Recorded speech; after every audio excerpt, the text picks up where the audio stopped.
السلام علیکم ویورز۔ پتہ ہے کن لوگوں سے اللہ کبھی ناراض نہیں ہوتا؟ وہ اپنے کسی بھی بندے سے کبھی بھی ناراض نہیں ہوتا۔ جی بالکل، کسی سے بھی نہیں۔ جب اس کے کسی بندے سے کوئی خطا ہوتی ہے یا گناہ بھی ہو جاتا ہے یا اس کا بندہ بھٹکنے لگتا ہے اور اسے چھوڑ کر دنیا کے پیچھے بھاگنے لگتا ہے، وہ پھر بھی اس سے ناراض نہیں ہوتا۔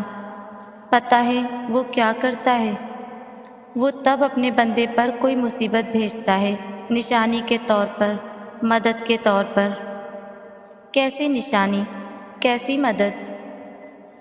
ایسی نشانی کہ بندہ سنبھل جائے۔ گمراہ ہونے سے پہلے کسی کے بھٹکنے پر ہی اللہ اس پر کافر ہونے کا ٹیگ نہیں لگا دیتا۔ وہ ہم انسانوں کی طرح پیش نہیں آتا۔ اللہ کبھی فوراً پکڑ نہیں کرتا۔ اللہ ہمیشہ انسان کو موقع فراہم کرتا ہے، ہدایت کے مختلف طریقوں سے، کبھی مصیبت میں ڈال کر اور کبھی خوشیوں سے مالا مال کر کے، کہ انسان سوچے کہ یہ اتنی غیر متوقع معاملات اس کے ساتھ کیوں پیش آ رہے ہیں۔ بلا وجہ تو کسی پر کوئی مصیبت یا بہت زیادہ خوشی تو نہیں آتی نا۔ اس دنیا میں انسان کے آنے کا مقصد کیا ہے؟ آزمائش کا آنا اور پھر اپنا خود محاسبہ کرنا۔ یہ آزمائشیں ہی تو چیک کرنے کا ذریعہ ہیں کہ کون سنبھل جائے اور کون پلٹ آئے، کسے احساس ہو جائے کہ وہ تو گمراہ ہونے والا تھا۔ اگر یہ پریشانی نہ آتی تو کیسے پتہ چلتا کہ آپ بھٹک رہے تھے؟ یہ نشانیاں ہی تو ہیں اللہ کی جو گمراہ ہونے سے بچاتی ہیں۔ وہ اپنے بندوں سے ناراض نہیں ہوتا، وہ آپ کی تربیت کرتا ہے۔ وہ آپ کو بار بار نشانیاں دکھا کر آپ کی زندگی کا مقصد سکھانا چاہتا ہے۔ وہ بہت مہلت دیتا ہے۔ پوری زندگی میں ہر لمحے مہلت ہی مہلت ہے، لیکن یہ مہلت تو صرف انہی کے لیے ہے جو اللہ کی نشانیوں کو سمجھنے کی کوشش کرتے ہیں۔ وہ اپنے بندوں سے کبھی ناراض نہیں ہوتا۔ اسے کوئی فرق نہیں پڑتا کہ اس کے بندے کس قدر گنہگار ہیں، کیسے دکھتے ہیں۔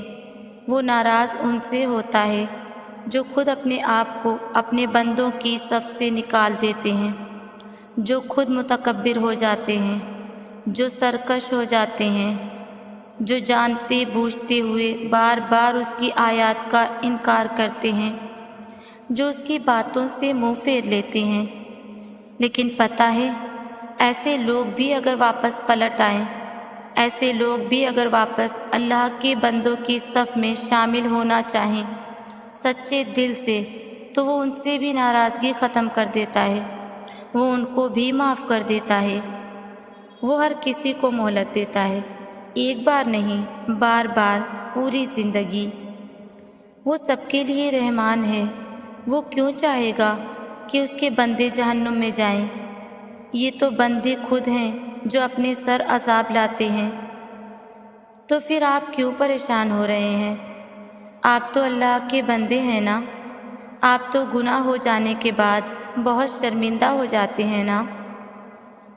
آپ تو اللہ کو ناراض نہیں کرنا چاہتے نا۔ آپ جان بوجھ کے پلاننگ کر کے گناہ تو نہیں کرتے نا۔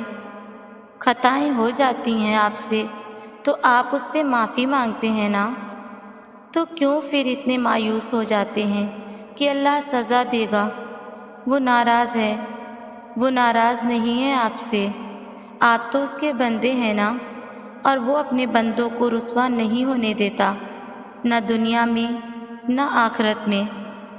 وہ تو آپ کے گناہوں کی بھی پردہ پوشی کر کے انہیں جھاڑ دیتا ہے۔ وہ آپ کے گناہ چھپانا چاہتا ہے، ختم کر دینا چاہتا ہے۔ اصل بات تو یہ ہے کہ آپ کیا چاہتے ہیں۔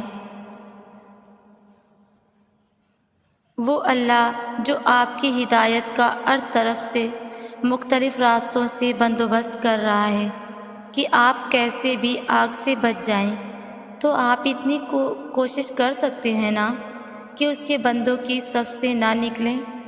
کچھ بھی ہو جائے، آپ کا تعلق، آپ کی پہچان اس کے بندے کی ہونی چاہیے۔ کچھ بھی ہو جائے پھر ڈھیٹ بن کے اس کی دہلیز پر بیٹھے رہیں۔ آپ فقیر ہیں، اس کے در کے تو فقیر کو تکبر زیب نہیں دیتا نا۔ آپ نے اس سے دور نہیں جانا، کچھ بھی ہو جائے اسی کا ہو کے رہنا ہے۔ سکون تو ہمیشہ سے ہمارے پاس ہوتا ہے، لیکن ہم یہ بات تب تک نہیں سمجھ پاتے جب ہم اس سکون کو کھو نہیں دیتے۔ تب پتہ چلتا ہے کہ سکون تو صرف اللہ کے ہونے سے تھا، جسے اپنی خواہشات پانے کے چکر میں ہم نے کب کھو دیا پتہ ہی نہیں چلا۔ اور جب یہ بات ریلائز ہو جائے تو فوراً واپس لوٹ جانا چاہیے، کیونکہ یہ خیال اللہ کی طرف سے تم تک ایمرجنسی الارم بن کر آتا ہے کہ بس بہت بھاگ لیا، اب واپس جانے کا وقت ہے۔ ٹوٹی ہوئی دوستی اللہ سے دوبارہ جوڑ لینے کا وقت ہے۔ اور پھر جب رب ہی دوست ہو تو ہچکچاہٹ کیسی، بس بھاگ چلو تیزی سے، راستے میں کہیں بھی رکنا نہیں ہے، بس سیدھا اس کے پاس جانا ہے اور معافی مانگ کر اس رشتے کو بچا لینا ہے، کیونکہ وہ اللہ ان سے بہت محبت کرتا ہے جو اپنے اور اس کے رشتے کو بچانے کے لیے سب چھوڑ آتے ہیں۔ اور وہ بڑا مہربان دوست ہے، وہ فوراً معاف بھی کر دیتا ہے اور وہ سب واپس بھی لوٹا دیتا ہے جو تم نے اس سے دوستی کی خاطر قربان کر دیا ہوتا ہے۔